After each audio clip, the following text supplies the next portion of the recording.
আজকে আমরা শুরু করতে যাচ্ছি এই সিরিজটির চতুর্থ পর্ব। তাহলে চলুন আমরা শুরু করি আজকের পর্বটি। কোন পর্যায়ক্রম সম্পর্কে আমাদের এই আলোচনা? এই সিরিজটি ধারাবাহিক করার পূর্বে একটি বিষয় স্পষ্ট করা জরুরি মনে করছি, যাতে কোনো ধোঁয়াশা আর থেকে না যায়। সেটা হলো পর্যায়ক্রমে শরিয়াহ প্রয়োগ করা অনইসলামী বলতে আমি আসলে কী বোঝাতে চাই। প্রথম 3 পর্ব আলোচনার পর আমার নিকট অনেক আপত্তি ও প্রশ্ন এসেছে। সেগুলোতে কিছু ভাই কুরআন, সুন্নাহ ও সিরাতের বিভিন্ন দৃষ্টান্ত উপস্থাপন করে এটা প্রমাণের চেষ্টা করেছেন যে বর্তমানে বহুল প্রচলিত পর্যায়ক্রমে শরিয়াহ প্রয়োগ এর স্লোগানটি অনইসলামিক নয়, বরঞ্চ ইসলামিক। আর এটিকে অনইসলামী বলে আমি বরঞ্চ শরিয়াতের বিভিন্ন দলিল উপেক্ষা করছি। অথচ পর্যায়ক্রমে শরিয়াহ বাস্তবায়নের সপক্ষে তারা যে দলিলগুলো নিয়ে আসছেন সেগুলো ভিন্ন দুটি বিষয়কে প্রমাণ করে। এক, হয়তো সেগুলো মানুষের নিকট শরিয়াতের বিধান উপস্থাপনের সময় কিছু বিষয়কে অগ্রাধিকার দিয়ে বর্ণনা করার দলিল। 2, নয়তোবা শরিয়াতের কোনো বিধানকে শর্ত পরিপূর্ণ না হওয়ার কারণে ছেড়ে দেওয়ার দলিল। যেমন তারা প্রমাণস্বরূপ একটি ঘটনা বর্ণনা করেন যে নবী করিম সাল্লাল্লাহু আলাইহি ওয়াসাল্লাম যখন হযরত মুআজ বিন জাবাল রাদিয়াল্লাহু আনহুকে ইয়েমেনের গভর্নর করে পাঠাচ্ছিলেন, তখন তাকে নির্দেশ দিয়েছিলেন এই বলে যে যেন তিনি ইয়েমেনবাসীকে প্রথমে 2 কালিমার দিকে দাওয়াত দেন, তারপর নামাজের দিকে, আর সর্বশেষে যাকাতের দিকে।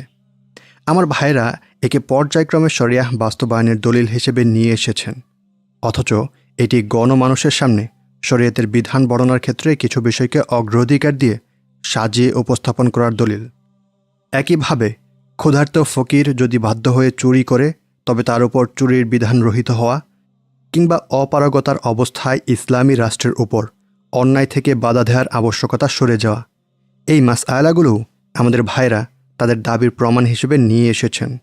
অথচ এগুলো তাদের পক্ষের দলিল নয়, বরং শরিয়াতের কোনো বিধানকে শর্ত পরিপূর্ণ না হওয়ার কারণে ছেড়ে দেওয়ার দলিল। আমার এই ভাইরা প্রমাণগুলো এনে বর্তমানে ইসলামী মহলে পরিচিত পর্যায়ক্রমে শরিয়াহ আইন প্রয়োগের স্লোগানটির বৈধতা বাস্তবায়ন করছেন আর বলছেন যে আপনি এই পর্যায়ক্রমে অস্বীকার করার মাধ্যমে ইসলামের সত্যসিদ্ধ আরও 3টি বিধান অস্বীকার করেছেন। 1, গণমানুষের সামনে শরিয়াতের বিধান বর্ণনার ক্ষেত্রে কিছু বিষয়কে অগ্রাধিকার দিয়ে সাজিয়ে উপস্থাপন করার বিধানকে আপনি অস্বীকার করছেন। 2, শরিয়াতের কোনো বিধানকে শর্ত পরিপূর্ণ না হওয়ার কারণে ছেড়ে দেওয়ার বিধানকে অস্বীকার করছেন। 3, অপারগতার অবস্থায় ইসলামী রাষ্ট্রের উপর থেকে কোনো আবশ্যকতা সরে যাওয়ার বিধানকে অস্বীকার করছেন। অথচ এগুলো সব ইসলামের সত্যসিদ্ধ বিধান। আমি আমার ভাইদের স্পষ্ট করে বলি, আমি উপরোক্ত 3টি বিষয়ের একটিও অস্বীকার করছি না, বরঞ্চ এগুলোর বৈধতা আমি আগামী পর্বগুলোতে ইনশাআল্লাহ ধীরে ধীরে বর্ণনা করব। আমি এটাও বলছি না যে নবগঠিত কোনো ইসলামী রাষ্ট্রের উপর সমাজকে প্রথম দিনই পরিপূর্ণভাবে ইসলামী বানিয়ে ফেলতে হবে, কিংবা এক দাগেই সমস্ত পাপাচারকে উচ্ছেদ করতে হবে, অথবা প্রথমবারেই ইসলাম বিরোধীদের সাথে লড়াইয়ে নেমে পড়তে হবে। কিন্তু একই সময়ে আমি বলছি, আপনারা যে দলিলগুলো পেশ করছেন সেগুলো পর্যায়ক্রমে শরিয়াহ প্রয়োগকে সাব্যস্ত করে না। কেননা যেই পর্যায়ক্রমের সমালোচনা আমরা করছি কিংবা যেটিকে নাজায়েজ বলছি, সেটিতে নিম্নোক্ত সমস্যাগুলোর এক বা একাধিক অবস্থা পাওয়া যাবে। যদি নিম্নোক্ত কোনো অবস্থা আপনার পদ্ধতিতে খুঁজে পান, তাহলে বুঝে নেবেন আমরা এরই বিরোধিতা করছি। 1, শুরু থেকেই শরিয়াহ সার্বভৌমত্ব বা একচ্ছত্র কর্তৃত্বের ঘোষণা না দেয়া, অর্থাৎ শরিয়াহকে শুরু থেকে সমস্ত আইনের সর্বোচ্চ ভিত্তি হিসেবে গণ্য না করা। 2, শরিয়াহ আইন প্রয়োগের জন্যে পার্লামেন্টের অনুমতির প্রয়োজন হওয়া। 3, শরিয়াহ বিরোধী মানবরচিত আইন সাময়িকভাবে গৃহীত হওয়া। 4, পূর্ববর্তী অনইসলামী শাসনের কোনো শরিয়াহ বিরোধী আইন বর্তমানে বহাল রাখা।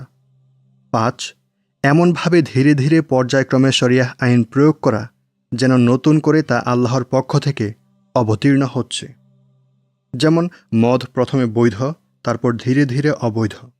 তিউনিসিয়ার ইসলামপন্থী দল আর নাহদাহ মুভমেন্টের প্রধান রাশেদ ঘানুশি বলেন, আমরা ক্ষমতায় আরোহ করলে মদ ও বিকিনি নিষিদ্ধ করব না।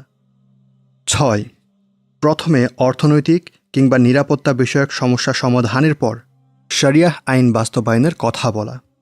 7. শরিয়াহ প্রয়োগের আগে মানুষদের ইসলামী আকিদা ও চরিত্র গঠনের কথা বলা। 8.